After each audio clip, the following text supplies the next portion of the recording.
안녕하세요. 저는 춘천 한마음교회에 다니는 조아영입니다. 저는 대학에서 언어치료학을 전공하고 지금까지 언어치료사로 일하고 있는데요. 그 가운데 보게 된 놀라운 복음의 능력을 나누려고 합니다. 저는 불교 집안에서 태어나 자연스럽게 다른 종교에 대해 거부감이 있었습니다. 그런데 중학교 3학년 때 갑작스럽게 아빠가 돌아가시게 되면서 제 모든 가치관이 달라졌습니다. 세상에 사건, 사고들이 많지만 적어도 저희 가족에게만큼은 이런 일이 생기지 않을 줄 알았거든요. 너무나 충격이었어요. 어차피 다 죽는데 모든 것이 부질없고 허무하게 느껴지고 차라리 보고 싶은 아빠를 따라가고 싶었습니다. 그때는 정말 힘들었는데요. 감사한 것은 이 일을 계기로 저희 가족이 교회에 나가게 된 것입니다. 마음이 힘들어서인지 엄마가 교회를 가자고 했는데 이상하게 아무런 저항심이 생기지 않더라고요. 그때는 누구라도 계시면 저를 좀 붙잡아 달라는 그런 심정이었어요. 교회에 가서는 설움에 북받친 눈물만 나왔습니다. 하나님의 존재가 저에게 너무나 따뜻하게 느껴졌고 저는 그렇게 하나님께 위로받으면서 신앙생활을 시작했어요. 그런데 하나님을 알게 되고 천국과 지옥에 대한 실상을 알게 되면서 제 신앙에 큰 장벽이 생겼는데요. 그것은 아빠가 천국에 가지 못한 것 같다는 생각이었어요. 이것은 아빠의 죽음만큼이나 큰 아픔으로 다가왔습니다. 왜 아빠는 구원해 주시지 않으셨냐고, 꼭 그렇게 아빠를 데려가셔야만 했냐고 하나님을 원망하는 마음이 들었어요. 그리고 이런 생각이 들 때면 저는 더 이상 기도할 수 없어 기도를 중단했는데요. 어느 날 하나님께서 기도 시간에 제 시선을 완전히 바꿔주셨습니다. 너에게는 혈육의 가족만 가족이냐고, 하나님에게는 모두가 하나님의 가족이라 하시며 잃어버린 영혼들을 향해 아파하시는 마음을 알게 하셨어요. 저는 아빠에게 향했던 그 안타까운 마음이 동일하게 예수님을 믿지 않는 사람들에게도 옮겨졌고 그때부터 영혼 구원이 가장 귀한 일임을 알고 전도에 대한 열정이 생겼습니다. 제가 직장에서 만나는 아이들은 모두 언어 발달 장애아예요. 언어 발달 장애는 언어 능력이 또래 수준과 비교해서 2년 이상 지체된 상태를 말하는데요. 언어 장애가 있는 아이들은 발달장애, 내성마비, 시각장애, 청각장애 등 한 가지 또는 두 가지 이상의 중복장애가 있는 경우가 많습니다. 제가 첫 직장에서 맡은 대상자는 만 10세 이하의 아이들이었는데 대부분 중증장애 아이들이었어요. 그 중에 한 아이는 질문과 대답을 이해하지 못해서 상대방이 하는 말을 계속 따라했습니다. 예를 들어, 이거 누구 거야? 라고 물어보면 누구 거야? 라고 따라 말하고 어디가? 라고 물어보면 어디가? 라고 따라했습니다. 또 이 아이는 시각장애와 더불어 지적장애까지 있어서 의사소통을 가르치는 일이 쉽지 않았어요. 그리고 한 아이는 초등학교 3학년인 남자아이였는데 키도 저만하고 등치도 크고 힘이 굉장히 좋았어요. 그런데 이 아이는 저를 처음 만나던 날 치료실 문을 열자마자 돌진해 오더니 머리로 제 가슴에 들이박았습니다. 정말 숨이 멎을 것 같았는데 눈물을 꾹 참았어요. 또 아이가 감정에 민감하게 반응했는데 무엇인가가 아이의 감정을 상하게 하면 갑자기 쥐고 있던 연필로 저를 찌르려 하거나 주먹질과 발차기로 자신의 감정을 마구 표현했습니다. 이 바람에 저는 늘 긴장이 되었고 등에는 식은땀이 흘렀습니다. 이 외에도 아이들마다 다양한 양상을 보였는데요. 잡히는 물건을 모두 던져서 삽시간에 치료실을 아수라장으로 만드는 아이도 있었고 갑자기 사라져서는 복도에 있는 벌레 머리며 다리를 하나하나 분해하는 아이, 또 항상 천장만 쳐다보고 절대 고개를 내리지 않는 아이도 있었어요. 그리고 아이들의 언어 발달 수준은 대부분 2세에서 3세 수준이었는데요. 모든 사물의 이름을 통일해서 엄마라고 부르는 아이도 있었고 하고 발성만 하는 아이, 또 알아들을 수 없는 자신만의 언어를 사용하는 아이도 있었습니다. 저는 이 아이들을 보며 하나님 앞에 엎드릴 수밖에 없었어요. 아이들이 보면 어느 누구도 복음을 들려줄 수 있다고 생각하지 못했을 것입니다. 그래서 저는 아이들이 위해 기도만 했어요. 하나님께 이 아이들의 장애를 완전히 고쳐달라고 그렇게 기도했습니다. 그런데 사실 이렇게 기도하면서도 제 마음 한구석으로는 과연 장애가 완치될 수 있을까? 이런 의문이 들었고, 그렇다면 이 아이들은 어떻게 구원받을 수 있는지 솔직히 막막하고 답답하기만 했습니다. 그러던 어느 날 저희 목사님께서 사도행전 17장 30절 31절 말씀을 선포하시면서 이렇게 말씀하셨어요. 복음은 너무나 쉽습니다. 전능아도 믿을 수 있습니다. 저는 이 말을 듣는 순간 귀가 번뜩였는데요. 저희 아이들이 생각났거든요. 제가 맡은 아이들은 지능지수가 50 이하이거나 측정 불가로 나왔어요. 그런데 이 복음은 지적 능력이 낮은 아이들도 모두 믿을 수 있다는 거예요. 사도행전 17장 31절에 분명히 모든 사람이 믿을 만한 증거를 주셨다고 나와 있었어요. 모든 사람이면 혼자만의 세계에 갇힌 자폐아도, 또 지적 능력이 낮아 말의 뜻을 잘 이해하지 못하는 아이도 모두 믿을 수 있다는 거예요. 대부분의 아이들은 아직 말씀에 있는 시대, 회개, 믿다, 살다, 증거 이런 단어들을 알지 못했기에 저는 당연히 제가 성경 말씀을 읽어주어도 아이들이 이해하지 못할 거라고 생각했어요. 그러던 어느 날 친구가 유치원에서 실습함에 있었던 일을 듣게 되었습니다. 그곳에는 자폐아이가 한 명 있었는데 이 아이는 어느 누구에게도 아무런 반응을 하지 않는 아이였대요. 그래도 친구는 매일 이 아이의 귀에 대고 예수님이 부활하셨어. 예수님이 주인이셔. 사랑해. 이렇게 날마다 복음을 들려주었다고 했어요. 그런데 놀라운 것은요. 친구가 실습을 마치던 날 아이에게 마지막 인사를 건넸는데 아이가 친구의 다리를 붙잡았다는 거예요. 이 아이는 어느 누구에게도 아무런 반응을 하지 않던 아이였잖아요. 이 모습을 본 다른 선생님들도 모두 놀랐다고 했습니다. 저도 이 얘기를 듣고 많은 것을 생각하게 되었는데요. 보이는 모습과 상관없이 복음이 들어간다는 것을 깨닫게 되었어요. 그리고 이것을 놓고 하나님께 기도했을 때 하나님의 말씀은 이 땅의 언어가 아니라 하늘의 언어임을 알려주셨습니다. 성령께서 예수님이 말씀하신 것을 각 사람들에게 가르쳐 주시고 생각나게 해주신다는 것이 바로 이것이었어요. 그때부터 단어 뜻도 모르는 아이들한테 내가 성경 말씀을 읽어주는 것이 무슨 소용이 있겠냐. 이런 생각을 접고 순종하는 마음으로 기쁘게 복음을 전했습니다. 놀라운 일은 제가 복음을 증거한 다음부터 계속해서 생기기 시작했는데요. 평소 책 읽기를 좋아하던 자폐아이가 있었어요. 제가 이 아이한테 사도행전 17장 30절 31절, 요한복음 16장 9절, 로마서 10장 9절, 그리고 영적 기도문을 아이가 올 때마다 제가 보여줬거든요. 그런데 어느 날부터 이 아이가 이 모든 말씀을 암송해서 제 얼굴을 볼 때마다 줄줄 읊어대는 거예요. 그리고 시각장애 아이한테도 복음을 전했어요. 이 아이는 질문과 대답을 이해하지 못했거든요. 그리고 평상시에는 큰 소리를 내거나 혼잣말로 중얼거리는 경우가 종종 있었어요.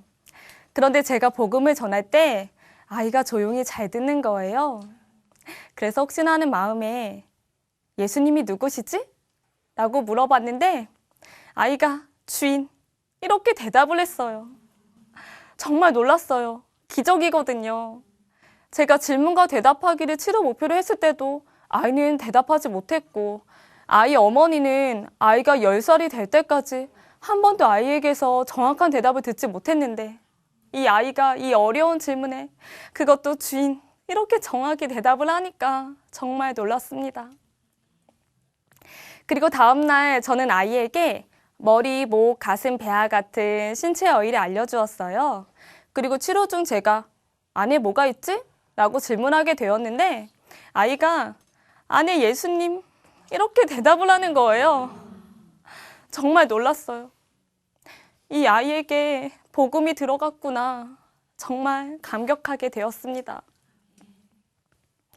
그리고 저에게 가장 생각나는 아이가 있어요. 7살 뇌성마비 아이예요.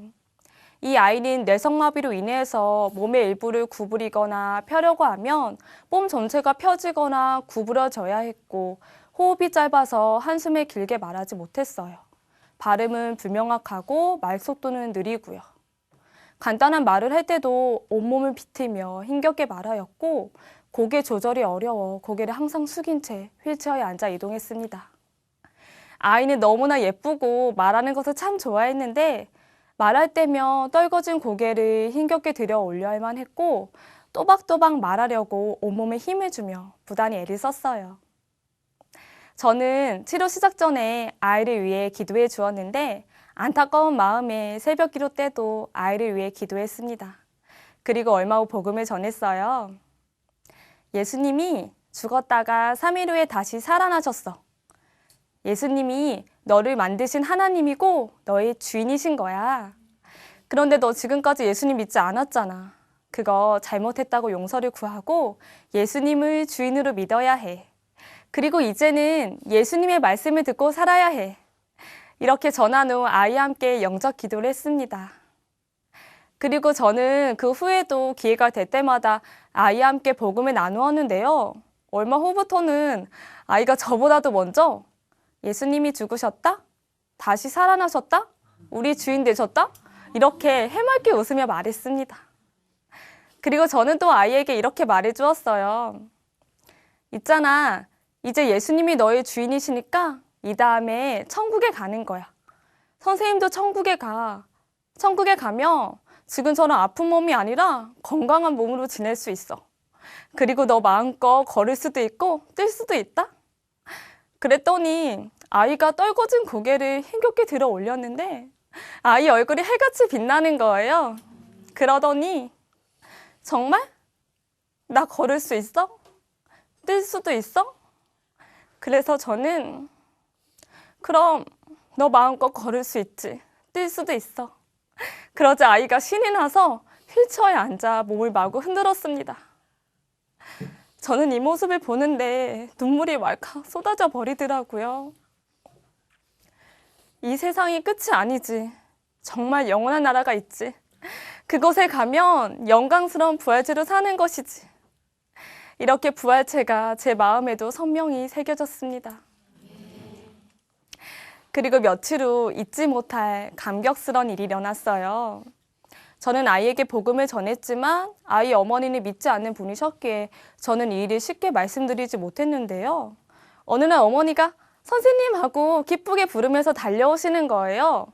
아이가 어제 아빠에게 예수님 이야기를 했다고 하시더라고요. 아이가 아빠에게 아빠, 예수님이 내 안에 있다?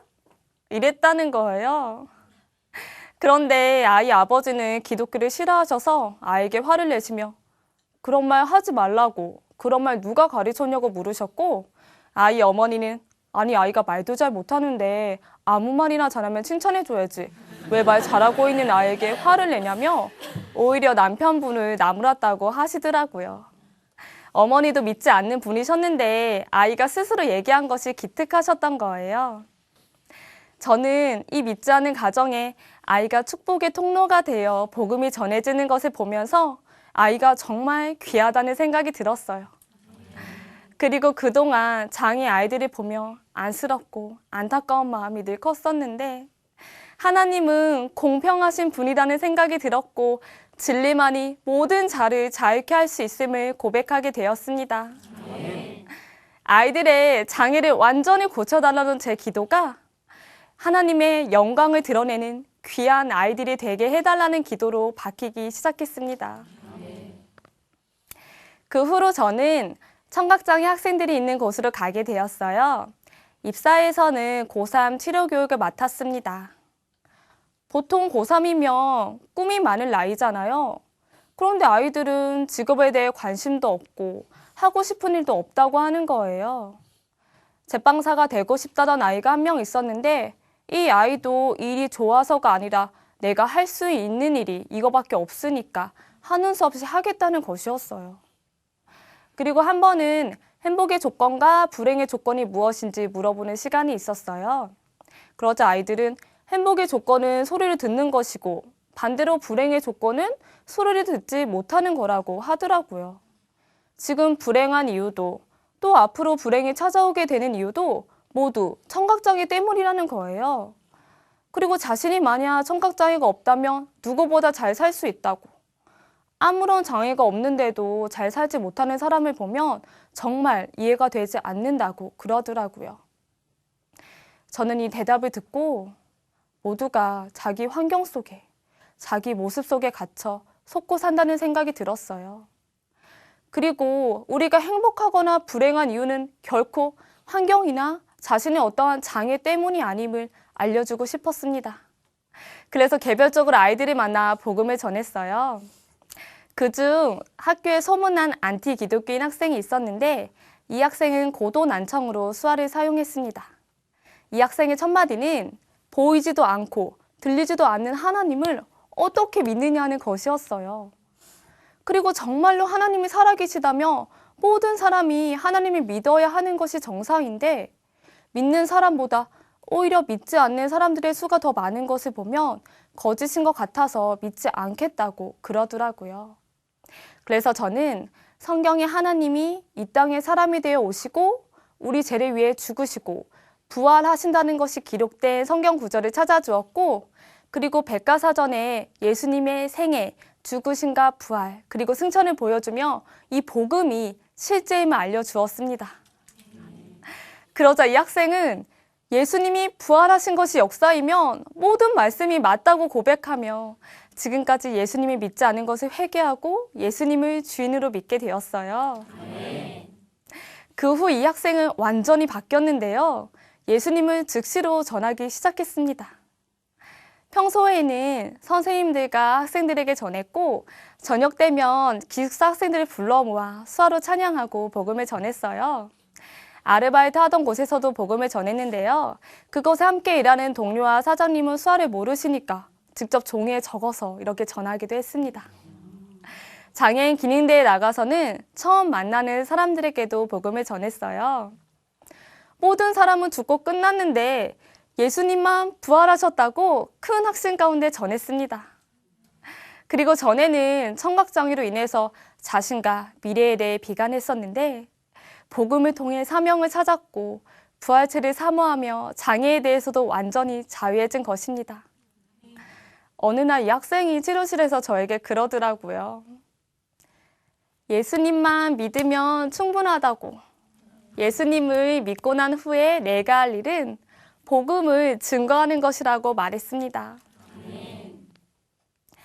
저는 아이들의 언어 수준을 알고는 아이들이 전혀 이 복음을 이해하지 못할 거라고 생각했어요. 그래서 저는 아이들을 위해 기도밖에는 아무것도 할 수가 없었습니다. 그러나 하나님께서 저희에게 주신 증거는 모든 사람이 믿을 수 있는 증거였고 하나님의 말씀은 이 땅의 언어가 아니라 하늘의 언어였습니다. 복음을 전할 때 성령께서 아이들에게 직접 가르쳐 주시더라고요. 언어 치료사에게 있어서 아이들의 언어 능력을 향상시키는 일은 정말 중요한 일입니다. 그런데 저는 아이가 말을 잘하게 돼도 이 장애 때문에 힘들어하는 마음의 근원적인 문제는 해결되지 못하는 것을 보았습니다. 그런데 이 복음이 아이들을 자유케 했습니다. 복음이 아이들을 춤추게 했습니다. 이 복음이 아이들에게 천국 소망을 품게 했습니다. 저는 자신 있게 말할 수 있습니다. 이 부활의 증거로 모든 사람이 예수님을 믿을 수 있고 진정한 자유와 기쁨을 얻게 될 수 있습니다. 그리고 이 놀라운 복음의 능력을 보게 하시고 큰 확신을 주신 하나님께 영광을 돌립니다. 감사합니다.